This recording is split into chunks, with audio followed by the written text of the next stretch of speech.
Freedom, man. That's what it's all about.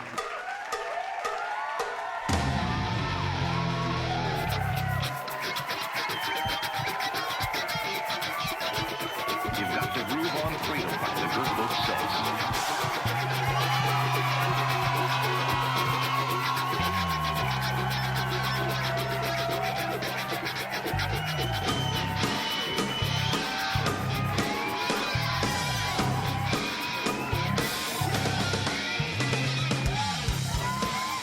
Welcome.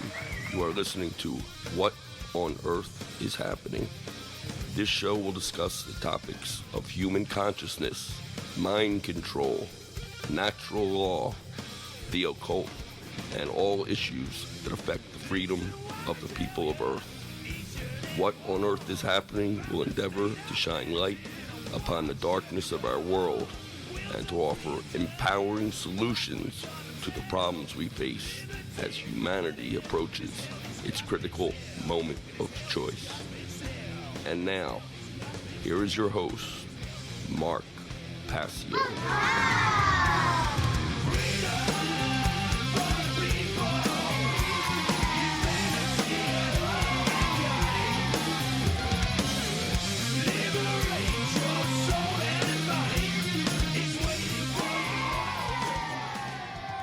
Welcome, one and all. You're listening to What on Earth is Happening here on the Republic Broadcasting Radio Network.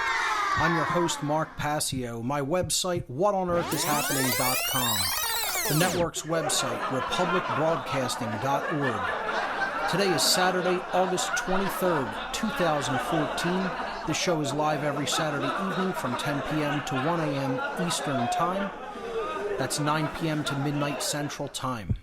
We have a great show lined up for you here tonight. We're going to be continuing our extended version of the Cosmic Abandonment presentation that I originally gave here in Philadelphia late last year in 2013. Cosmic Abandonment is a presentation that explores the connection between the interference theory of human origins, as I like to call it, and the current human condition, both mental, psychological, emotional, and spiritual condition that humanity currently exists in.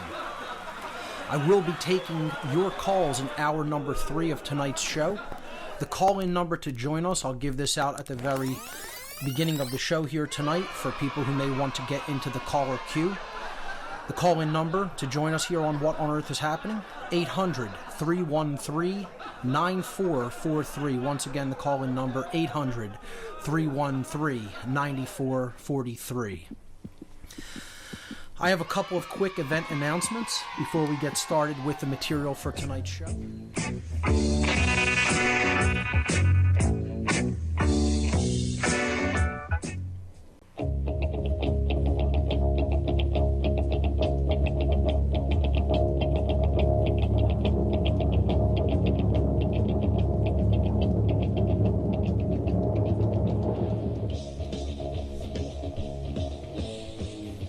Welcome back, everyone. You're listening to What on Earth is Happening here on RBN.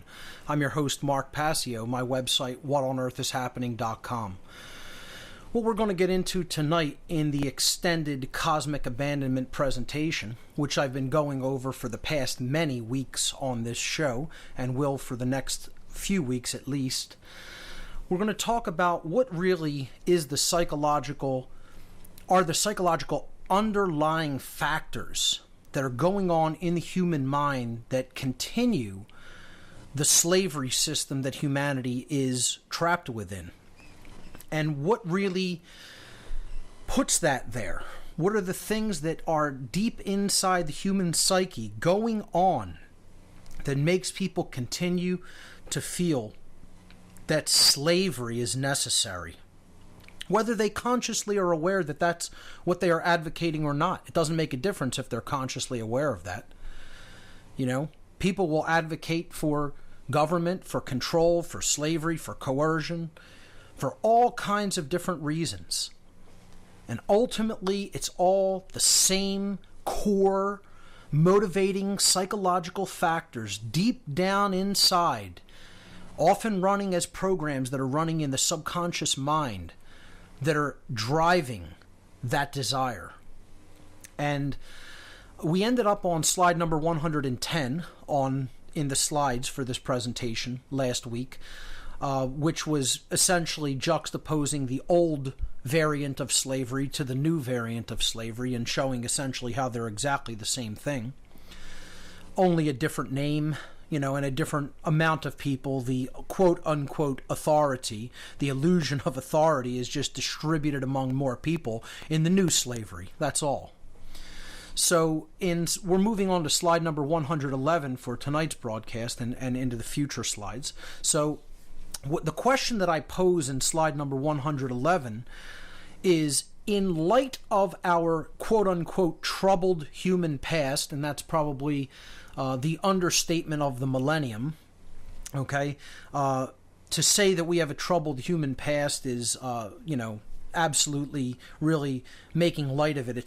It's an absolute brutally traumatized human past, really, is what it really is, because trauma is what ultimately leads to the continuation of this condition, and the psychological factors that make people want it to continue.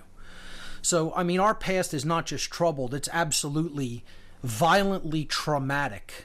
I'm talking about humanity as a whole, as a species. In light of our troubled human past and the origins of modern cultural institutions, which is what we spent the greater bulk of the last few shows going over. And let me pause there for a moment. I know I'm in the middle of this question, but I just want to say, I think that you could tell when you're really over a target that the quote-unquote powers that rule this world do not want you talking about, when they start really trying to do something to detract from your message or to make people not be able to reach your information during that time. As I said, my website was under denial of service attacks, etc. And it all happened really during the point when I was trying to talk about and communicate and get across the idea of where the modern cultural institutions of money, religion, and government came from, the origins.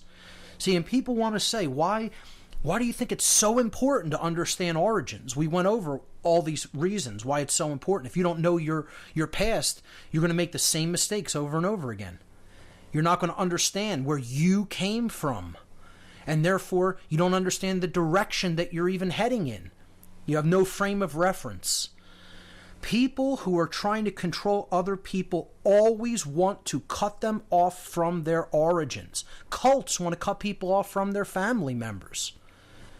And wider level, worldwide cults want to cut people off from the understanding of the past.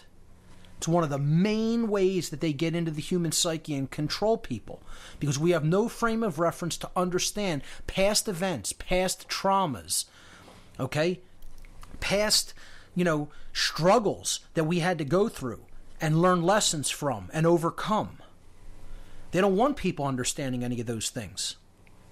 So this show has come under probably the greatest amount of flack because it's been over the target, okay? And that is the origins of institutions, the origins. Where did these things that have so much power, influence, and control in the world come from? What were their origins? They don't want you to even consider that. They don't want you to even ever have the notion in your mind to ask the question, where did that come from? How did that get started? What put that here on Earth with us? That's something controllers don't want anybody asking, ever. So it's just very interesting to note that that's when probably the most resistance that has ever encountered myself or this radio program came about. I find it interesting anyway. In light of the troubled human past and the origins of the modern cultural institutions, do we now possess a psychological framework through which to better understand the behavior of certain groups of human beings? And I would argue, yes, we do. This Cosmic Abandonment extended presentation up to this point has allowed us to understand the events that have taken place in our world, and what that's going to help us to further understand is how the mindset that is in place in the vast amount of people of our society got that way. How did that get put in place? It didn't just come out of nowhere. What is the origin of people wanting to remain willfully ignorant? What's the origin of them not wanting to exercise personal free will and responsibility? You know? What is the origin of them wanting to follow other people's orders? What is the origin of them not wanting to think for themselves? Where do all of these psychological factors come from? They don't just magically pop up out of nowhere. And see, many people are under the false idea that somehow they do, that that's just human nature. And it is not human nature. This is a lie. This is one of the biggest lies, the biggest falsehoods that is fed to humanity. That we're just like this because that's our nature. That's our programming. And nature created us that way somehow. No, wrong, incorrect. Absolutely incorrect.